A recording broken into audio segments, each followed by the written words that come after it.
സമഗ്ര വോട്ടർ പട്ടിക പരിഷ്കരണവുമായി ബന്ധപ്പെട്ട പ്രമേയം നിയമസഭയിൽ മുഖ്യമന്ത്രി അവതരിപ്പിക്കുകയാണ്. തെരഞ്ഞെടുപ്പുകൾ നടക്കാനിരിക്കെ തിടുക്കപ്പെട്ട് നടപ്പാക്കുന്നത് നിഷ്കളങ്കമായി കാണാൻ കഴിയില്ലെന്ന് മുഖ്യമന്ത്രി പറഞ്ഞു. ഉമേഷ് ബാലകൃഷ്ണൻ തിരുവനന്തപുരത്ത് വിവരങ്ങളുമായി നമ്മളോടൊപ്പം ചേരും. ഇപ്പോൾ സഭയിൽ നിന്നുള്ള തത്സമയ ദൃശ്യങ്ങളാണ് പ്രേക്ഷകർ കാണുന്നത്. തെരഞ്ഞെടുപ്പ് കമ്മീഷന്റെ ഉദ്ദേശശുദ്ധിയിൽ സംശയം പ്രകടിപ്പിക്കുകയാണ് മുഖ്യമന്ത്രി. നിയമസഭയിൽ പ്രമേയം അവതരിപ്പിക്കുകയാണ്. ഇപ്പോൾ സമഗ്ര വോട്ടർ പട്ടിക പരിഷ്കരണവുമായി ബന്ധപ്പെട്ട കാര്യങ്ങളിൽ മുഖ്യമന്ത്രി നിയമസഭയിൽ പ്രമേയം അവതരിപ്പിക്കുന്നതാണ് നമ്മൾ കാണുന്നത്. തെരഞ്ഞെടുപ്പ് കമ്മീഷന്റെ ഉദ്ദേശശുദ്ധിയിൽ സംശയം പ്രകടിപ്പിക്കുകയാണ് മുഖ്യമന്ത്രി. ദരിദ്ര കുടുംബങ്ങൾ എന്നിവിടങ്ങളിൽ നിന്നുള്ളവരാണ് ഇതിൽ ബഹുഭൂരിപക്ഷവും ഉൾപ്പെടുക. വോട്ടർ പട്ടികയിലുള്ള പ്രവാസി വോട്ടർമാരുടെ വോട്ടവകാശം തുടർന്നും നിലനിർത്തേണ്ടതുണ്ട്.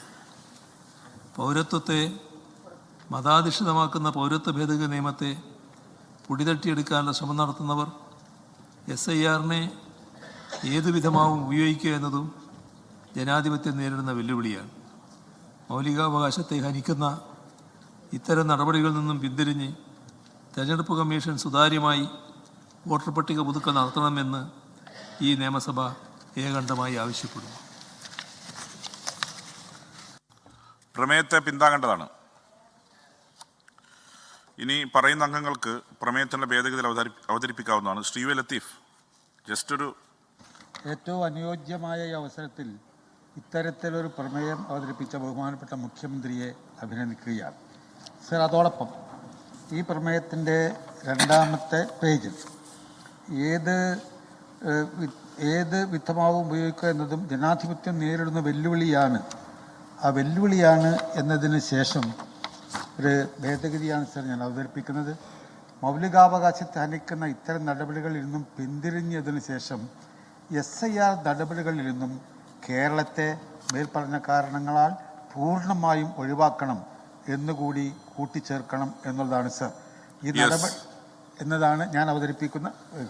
പിന്തിരിഞ്ഞ് തെരഞ്ഞെടുപ്പ് കമ്മീഷൻ സുതാര്യമായി വോട്ടർ പട്ടിക പുതുക്കൽ നടത്തണം എന്ന വാക്കുകൾ ഒഴിവാക്കി SIR നടപടിയിൽ നിന്നും കേരളത്തെ പൂർണ്ണമായും ഒഴിവാക്കണം എന്നാണ് ഞാൻ അവതരിപ്പിക്കുന്ന ഭേദഗതി. സർ, ഈ പ്രമേയത്തെ അംഗീകരിക്കുകയാണ് സർ. ഈ പ്രമേയത്തിനെ കുറിച്ച് വ്യക്തതയും അതുപോലെ തന്നെ ചില കാര്യങ്ങളിൽ കൃത്യതയും ചില വശങ്ങൾ കൂട്ടിച്ചേർക്കേണ്ടതിൻ്റെയും ആവശ്യകതയിലേക്കാണ് ചില ഭേദഗതികൾ സൂചിപ്പിക്കുന്നത് സർ. പ്രമേയത്തിലെ ഒന്നാം ഖണ്ഡികയിൽ ഒന്നാമത്തെ വരിയിൽ വോട്ടർ പട്ടിക എന്നതിന് മുമ്പ് പാർലമെന്റ് നിയമസഭാ തെരഞ്ഞെടുപ്പുകൾക്കുള്ള വോട്ടർ പട്ടിക എന്ന് വരുമ്പോൾ ആ വോട്ടർ പട്ടികയെക്കുറിച്ചൊരു വ്യക്തത വരും. അതുപോലെ തന്നെ പ്രമേയത്തിലെ ഒന്നാം ഖണ്ഡികയിൽ രണ്ടാം വരിയിൽ തെരഞ്ഞെടുപ്പ് കമ്മീഷന്റെ, വേറെയും തെരഞ്ഞെടുപ്പ് കമ്മീഷൻ ഉണ്ട്, സംസ്ഥാന തെരഞ്ഞെടുപ്പ് കമ്മീഷനൊക്കെ ഉണ്ട്, അപ്പോൾ അതുകൊണ്ട് കേന്ദ്ര തെരഞ്ഞെടുപ്പ് കമ്മീഷന്റെ എന്നാക്കി ചേർക്കേണ്ടതാണ് സാർ. അതുപോലെ തന്നെ പ്രമേയത്തിലെ ഒന്നാമത്തെ ഖണ്ഡികയിലെ മൂന്നാമത്തെ വരിയിൽ വ്യാപകമാണ് എന്നതിന് ശേഷമുള്ള ഒഴിവാക്കി ഇനി പറയുന്നത് ചേർക്കണം. ബീഹാറിൽ നടന്ന SIR പ്രക്രിയയിൽ നിലവിലുള്ള വോട്ടർ പട്ടികയിൽ നിന്നും പുറന്തള്ളപ്പെട്ടത് 65 ലക്ഷത്തിൽ പരം വോട്ടർമാരാണെന്നുള്ളത് ജനാധിപത്യ വിശ്വാസികളുടെ ഇത്തരം ആശങ്കകളെ ശരിവെക്കുന്നതാണ്. അതിൻ്റെ ആ ഒരു ഭീകരത പ്രകടമാകാൻ ഈ 65 ലക്ഷം ആളുകൾ പുറത്തു പോയി എന്നുള്ളത് വരണം സാർ. സർ, ഭേദഗതി 4 മൂന്നാമത്തെ ഖണ്ഡികയിൽ ആറാമത്തെ വരിയിൽ അതൊരു ടെക്നിക്കൽ മാത്രമാണ്. ജനവിധി എന്നതിന് പകരം ജനവിധികളെ, ഒരു സ്ഥലത്തല്ല വിവിധ സ്ഥലങ്ങളിലേതാണ്, അപ്പോൾ അത് പ്ലൂരലാണ്, ജനവിധികളെ എന്നാവുന്നതായിരിക്കും നല്ലത്. സർ, ഭേദഗതി 5 മൂന്നാമത്തെ ഖണ്ഡികയിൽ ആറാമത്തെ വരിയിൽ ഭയം തെരഞ്ഞെടുപ്പ് കമ്മീഷനെ സംശയത്തിന്റെ നിഴലിലാക്കിയിരിക്കുന്നു എന്നത് ഒഴിവാക്കി പകരം ഭയം വളരെ ശക്തമാണ്, അവിടെ ഫുൾ സ്റ്റോപ്പ് ഇട്ട ശേഷം യെസ് സർ, കഴിഞ്ഞ പാർലമെന്റ് തെരഞ്ഞെടുപ്പുമായി ബന്ധപ്പെട്ട ആക്ഷേപങ്ങളുടെ പശ്ചാത്തലത്തിൽ ഇപ്പൊ രാഹുൽ ഗാന്ധിയും മറ്റും പുറത്തു കൊണ്ടുവന്ന സംഗതി, കേന്ദ്ര തെരഞ്ഞെടുപ്പ് കമ്മീഷൻ ഇപ്പോൾ സംശയത്തിന്റെ നിഴലിലാണ് എന്ന് തന്നെ ചേർക്കണം സർ.